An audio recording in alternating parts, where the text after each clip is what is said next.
How a divided town's demarcation dispute is impacting on this month's local government elections.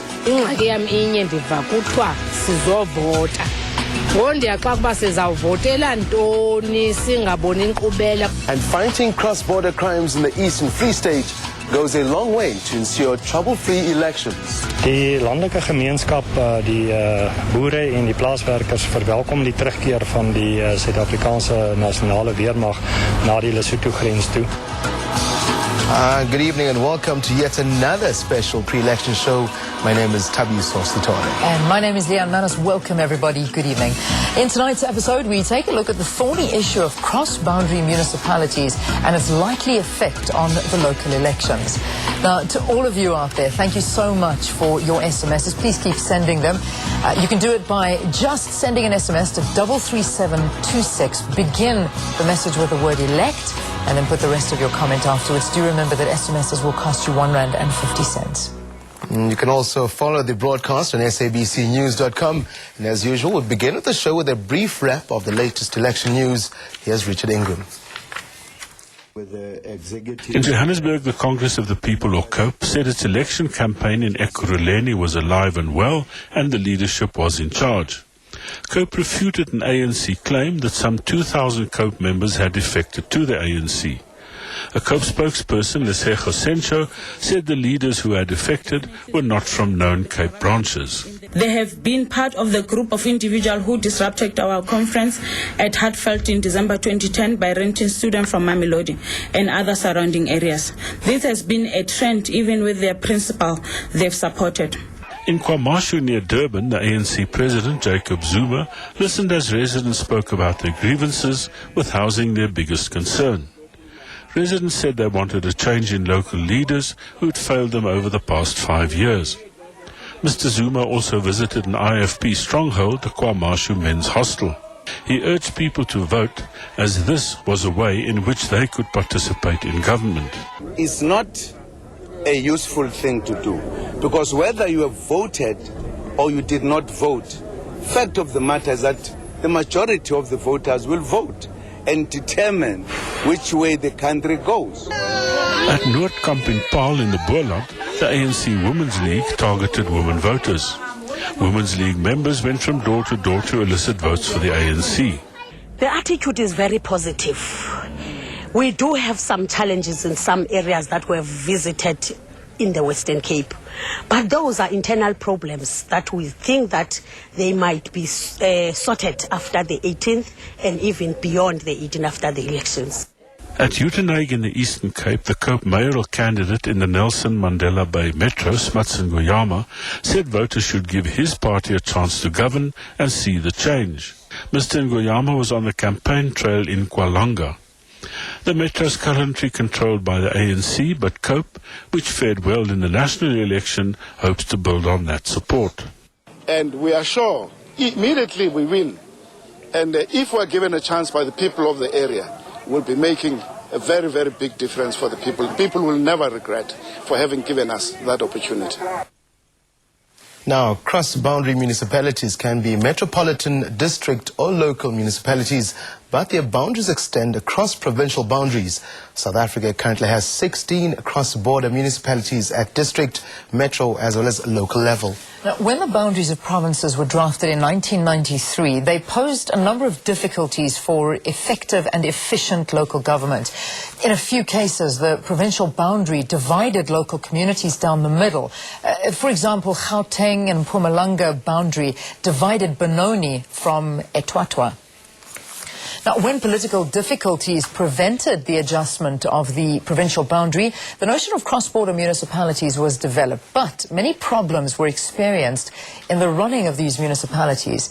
And in 2002, it was decided to do away with them. Now, Matatiele residents in the Eastern Cape say they are eagerly awaiting the local government elections so that they can vote out those who have failed to deliver services to them. Matatiele has been making headlines with this demarcation dispute. Some wanted their town to be incorporated into KwaZulu-Natal, while others wanted to remain under the Eastern Cape government. Zimkita Mcingwane filed this report for our program. Matatiele is a small town in the northern part of the Eastern Cape. It lies on the border of Lesotho and the Drakensberg Mountains. Residents in urban areas and townships around the town of Matatiele are unhappy after the court ruled that their town should remain under the Eastern Cape's administration. However, in rural villages, the demarcation dispute is not an issue. They say their priority is service delivery. Ngondiya xa kuba sizawuvotela ntoni singaboni inkqubela kwakuthethwe ngetoilet okokuqala kwaphinde kwazothethwa ngezindlu thina abantu bahluphekileyo kodwa sikaboni nenye kwezo zinto kodwa kukhala into ephambili ivoti. Other residents say they are eagerly waiting for the elections to remove those who have failed to deliver on their promises. They have also slammed councillors who are standing as independent candidates in the local government elections, saying that they are doing this for personal gain. Abantu mabangabheki okwahujiswa ngabantu bebekhona ngaphambili. Naw kuthiwa mabangavotela amakhansela akhona mabavotele omthuzimele. Abomthuzimele ababadalwe kwangabo. Kuba kaloku abafuni kulandela umbutho ingxaki yabo bafuna ukwenza ezinto efana bazenze embuthweni but bafuna ukwenza izinto zabo ezifunwa ngabo kuba kaloku umbutho ngowabo umbutho songwabantu bonke umbutho ungwamakhansela ngoku bayakhalala ke ngokwemva koko xa sebebona uba kukhona abantu abazibonayo izinto abazenzayo bazirong babona uba mabenza umthuzimele nantsi ingxaki esinayo. Ndahambela ngumzi beza berhulumente bandibhalisa abakandiyenzela into ndaze ndazenzela ndicela amazenke emizini abantu. Ngoku kule ndawo esikuyo kwaRhwapha asiboni mbani asinandlela asina yonke into kodwa kuthiwa sivote unyaka nonyanga singakayenzelwa nto bantakwethu. During the demarcation dispute here, a political party, the Independent African Congress, was formed. One of its key mandates was to fight for the residents who wanted to be incorporated into KwaZulu-Natal. In the national elections, the party contested provincially only and won one seat in the provincial legislature. However, the courts ruled that Matatiele should remain in the Eastern Cape. The demarcation issue left residents divided, giving rise to political parties using this as a campaigning tool. However, the outcome of their campaigns will be seen after the May 18th elections. Simkita Matsengwane, SABC News, Matatiele. Now, the Matatiele community was the third cross-border community to challenge their rezoning into another province after Merafong as well as Moetse. The Maunga Metro is another case in point. Now, to shed more light on this problem of cross-border municipalities and its likely effect on local government elections, we welcome political scientist Professor Dirk to our studio. Professor, good evening, and thank you very much for joining us in studio. Good evening, thank you. Now, Professor, there have been some mild successes involving cross-border municipalities, most notably Kutsong in recent times. Now, are the voters likely to stay away from this coming election because of issues like this, especially if you look at Matatiele as well as Moetse? Well, first of all, I think we should say that the voter turnout in general for local government elections are very low, between 48% and 50% across the board. So I think in these problem areas we might see even lower voter turnout. So if based on what we've seen in the past, for example in 2006 in Kutsong where it was very low, I think we can expect the same again in especially these two. Now, why do you think government is adamant on releasing Moetse's referendum results? I mean, government even did an about turn, later dismissing the idea of poll being referendum. What was the, does it hold any legal standing, if you look at it? No, well, in terms of the Constitution, Section 118 specifically, they have to conduct a popular poll or public consultations in order to change or to decide on where it is in which of the different provinces. So from that perspective, it is compulsory. And in the case of, for example, Matatiele, the Constitutional Court in 2006 or 2007 actually came to the conclusion that there wasn't a proper a public consultation. So this is a very important part of the decision ultimately by government. Now, if people agitate enough, I mean, like residents did in Kusong, for example, we're likely to see border reversals in both Mwese as well as Matatiele. Because I think, you know, that's especially the Matatiele one, it's a pretty sticky one at the moment. No, for sure. But the Constitution already in 2005 were amended by the 12th Amendment in order to change the constitutional borders, the provincial borders, in order to accommodate these problems. So in the case of Matatiele, that went already through a constitutional court process. I think it is one of the unresolved matters still. Most of the other 16 to a large extent have been resolved, but this is one of the most emotional ones and has become a sort of a symbol of this issue. I mean, from those, I mean, you mentioned the 16, from those, which others do you think are mostly likely to be sticky issues? No, there's no others that are, except the three that you've mentioned. Kutsong, that has been resolved in 2008 already, and then Mutsi also, and then Matatiele. Those were the three ones that are very prominent. Now, what's the stake here? I mean, a lot of people think, you know, it's a matter of just cutting borders. What's the stake here? How much does it really... Well, the main is a sort of a symbolic one, but it's based on the fact that the residents there feel that they can get a better deal in the one province than in the other one. Normally it is that the one province, like for example in the case of Mutsi, Mpumalanga versus Limpopo is considered as a poorer province, and therefore they think the services in the Mpumalanga province will be better. The same with Kutsong also. So it is a matter of historical attachment, but also what they think will be the better situation for them in terms of services. Now, for me at home, sitting saying I do not want to be under the Eastern Cape, I want to be under KZN, but what does really cost government per se in terms of figures now of changing borders? I mean, what does it cost? Well, at some point when they were cross-border municipalities, it was actually most difficult because then there were two provinces that took responsibility for it, and it caused a lot of confusion. Then came the 2005 decision to say they must be in either the one or the other province. The cost is almost impossible to determine, but it is very much dealing with the intergovernmental relationship between the province and the local authority. So that is, as I say, it is. I don't know if anyone can really determine what will be the cost of this. Professor Kotze, thank you very much for joining us tonight. Much appreciated, and hopefully people will be looking into the issue. Welcome. Thanks. Anyway, that was Professor Dirk Kotze, who is a political scientist at UNISA. But don't go away, we'll have more election news after the break. Stay with us right here on our pre-election show.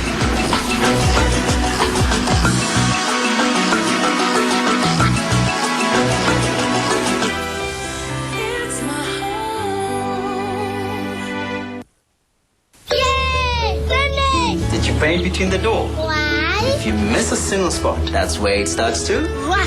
That's what my dentist said about my teeth. Most cavities happen in places where your brush can't reach. But Colgate with liquid calcium and fluoride gets between teeth and spreads all around for maximum cavity protection. Look, Dad, I protected the door from cavity. just like Colgate. Colgate with liquid calcium for maximum cavity protection. The #1 brand recommended by dentists. Imagine me and you, I do. I think about you day and night. It's only right to think about the one you love and hold them tight. So happy together. I can't see me loving nobody but you for all my life. When you're with me, baby, the skies will be blue for all my life. We're happy together. Have you ever thought about how you'd support your family if you had to go to a hospital and couldn't work? Take out a Charters Hospital cash plan. You could be paid up to 2,500 Rand a day for every day that you are in hospital. From as little as 85 Rand 50 a month. You can get cover for hospitalization due to accident or illness. Call us now for the Charters Hospital cash plan. I may be in hospital, but with 2,500 Rand a day, at least I know my family is taken care of. Charters, your world insured.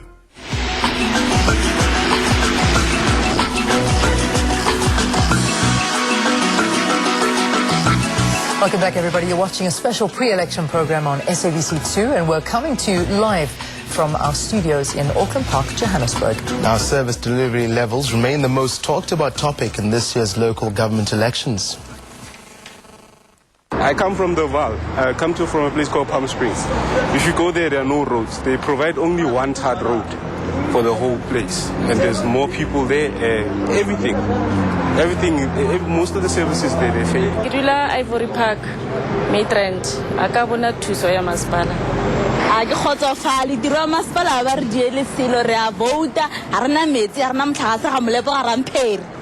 Uma bangathola i-training and some other skills in terms zokurana a municipality, then I think we'll have a best municipality in the country. Abanye banayo ama-skills, abanye abanawo baba. Ngendlela yokuthini abanye bayahluleka ukhandlisha izinto ezifana nemali nani abanye bayicabangela izisu zabo abacabangeli umphakathi. They don't really consider all people of all backgrounds. They just look at what they're given at face value. Cross-border crime along the Lesotho border has been a major concern to people in the Eastern Free State for years. The media has reported numerous incidents of residents in towns and on farms falling prey to criminal elements who often slip across the border. Stock theft, robbery and farm attacks increased alarmingly. This even led to legal action to force government to protect the constitutional rights of residents along the border, including the right to a safe and crime-free environment. Led by Free State Agriculture, government acceded to the demands and is now redeploying troops along the border, much to the relief of those townsfolk and farmers who, as voters, identified crime as a key concern. Yonika Smith reports. Ranjani Mokotling boer al 6 jaar hier in sy plaas naby Wepener in die Oos-Vrystaat is aan die Lesotho grens geleë. In 'n stadium het hy nagenoeg 1000 skape gehad, maar nou is daar net 100 oor. Van sy 150 beeste is daar ook net 100 oor. Hy het reeds 4 keer veediefstal aanklagte gelê, maar het geen reaksie van die polisie gekry nie. Lesotho lê net agter die kop. Mense beweeg dikwels oor die grens tussen die twee lande. Dit is maklik vir misdadigers om die wet te oortree. Hulle bring beeste om op my land te wy. Hulle het al selfs dele van my grond geneem die afgelope 3 jaar. Hulle het selfs die heining gesteel en my herdes aangeval. Ek vertrou die weermag omdat hulle op die berg sal patrolleer en nie net soos die polisie langs die pad nie. Plaaswerkers staar ook gevaar in die gesig. Dit maak my seer, want hulle oortree en loop rond en steel beeste. Hulle maak selfs hulle eie pad. Hulle kruis by die rivier en beskik nie oor paspoorte nie. Daar word voorsien dat die ontplooiing van die weermag verligting sal bring aan platlandse gemeenskappe langs die grens. Boere sê daar is nie gehou by die skikking buite die hof wat verlede jaar die Vrystaatse regering verplig het om 'n grensheining op te rig en sekuriteit langs die grens op te skerp nie. Die landelike gemeenskap, die boere en die plaaswerkers verwelkom die terugkeer van die Suid-Afrikaanse nasionale weermag na die Lesotho grens toe, omdat daar dan nou effektiewe grenslynbeveiliging kan plaasvind. Die polisie sal ontplooi word op roteerbasis vir 6 maande op 'n slag. Hulle teiken is die grenslyn naby Ladybrand en Wepener. Hulle getalle sal aanstaande jaar vermeerder word om 'n groter gebied te dek. Die weermag is gereed vir die uitdaging. Tegniese en intelligensie eenhede word saamgebring. Die lugvleuel eenheid sal op 'n gereedheidsgrondslag geplaas word as daar 'n behoefte daaraan sou wees. Yonika Smith, SABC2 nuus, Ladybrand. Now after the break, another independent candidate gets 60 seconds once we're on the clock to have their say on why you should vote for them. Stay tuned.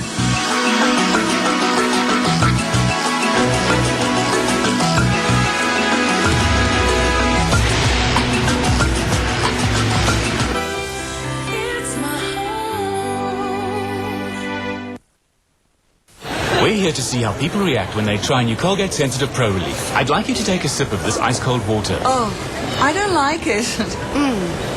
I'd like you to rub this new toothpaste where you feel pain. Now drink the cold water again. I hope it's going to work. Go for it. How does that feel? Wow, it was pretty quick. How does it work? Well, the patented Pro Argent formula instantly seals open channels to the nerves. With daily brushing, you get long-lasting relief. New Colgate Sensitive Pro Relief for instant and lasting relief. Prove it to yourself. Now also available with whitening for brighter, whiter teeth. Colgate, #1 brand recommended by dentists. Imagine me and you, I do. I think about you day and night. It's only right to think about the one you love and hold them tight. So happy together. I can't see me loving nobody but you for all my life. When you're with me, baby, the skies will be blue for all my life. We're happy together.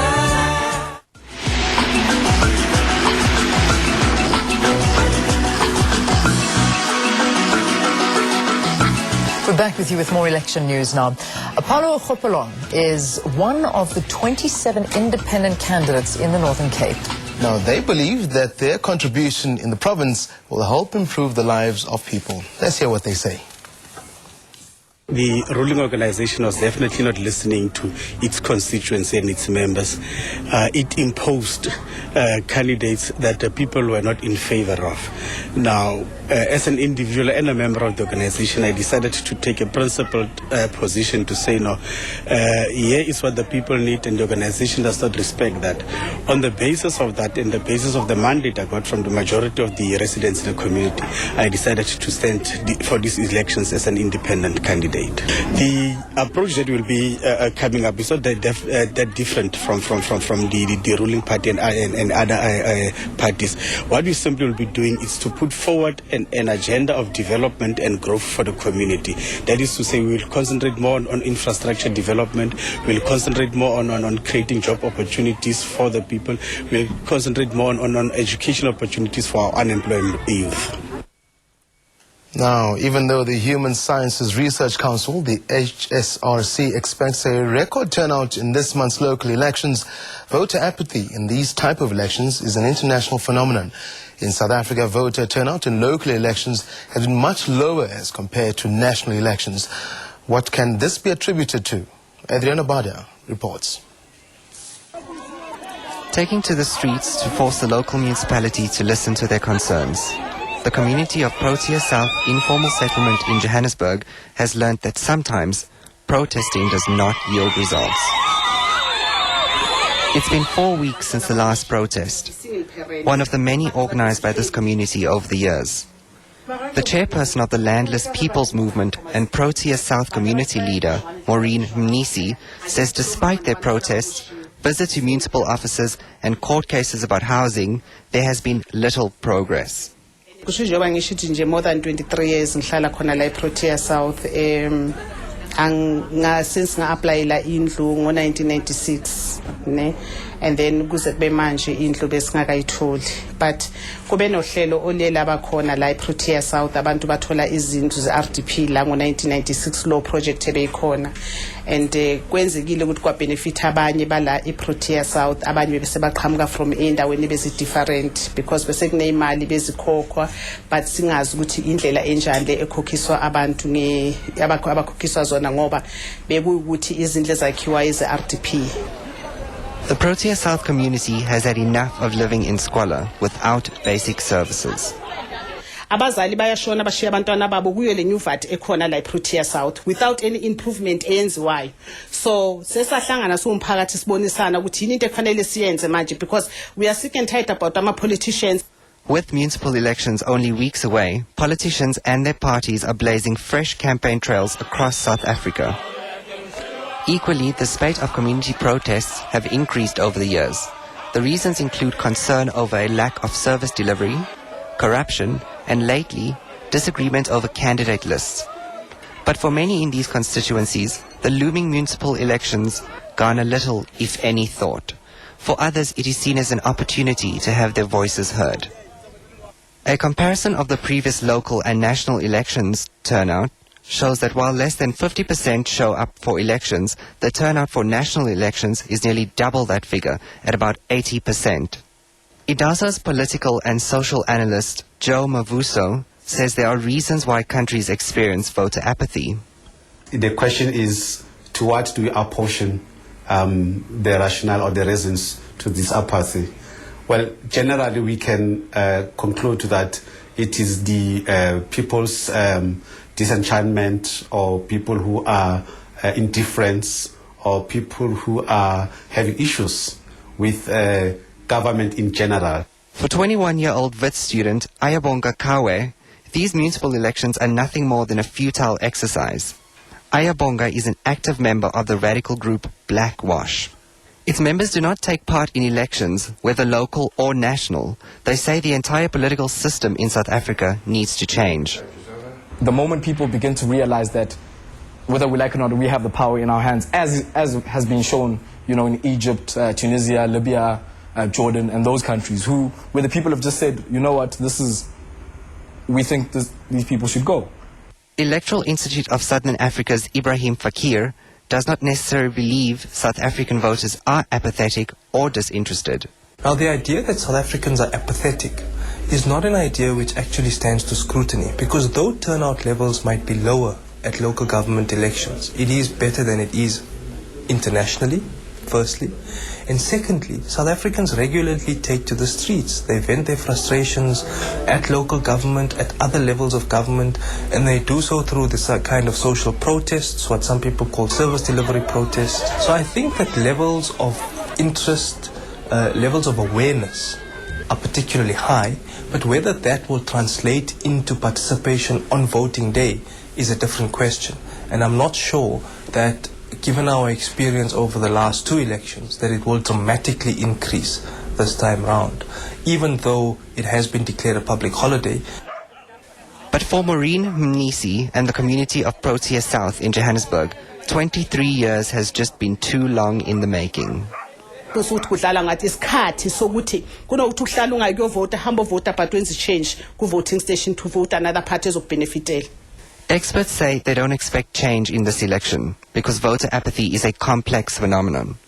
While a few might choose to stay away, others just use their voting power as a bargaining chip. Adrian Abeda, SABC News, Johannesburg. And on that note, we leave it for this evening's program. Just another reminder, if you've missed the whole or part of tonight's show, it is available on www.sabc.co.za/elections. I missed that yesterday. That was the word you were looking for. Now, in tomorrow night's show, we take our cameras to the troubled Free State town of Vicksburg, which last month became the scene of angry service delivery protests. The town faces many challenges after it was catapulted into mayhem and bad press. Yeah. And from me, as well as Andy Swakebasha, our Lady, bid you good evening. See you tomorrow, everyone. Goodbye.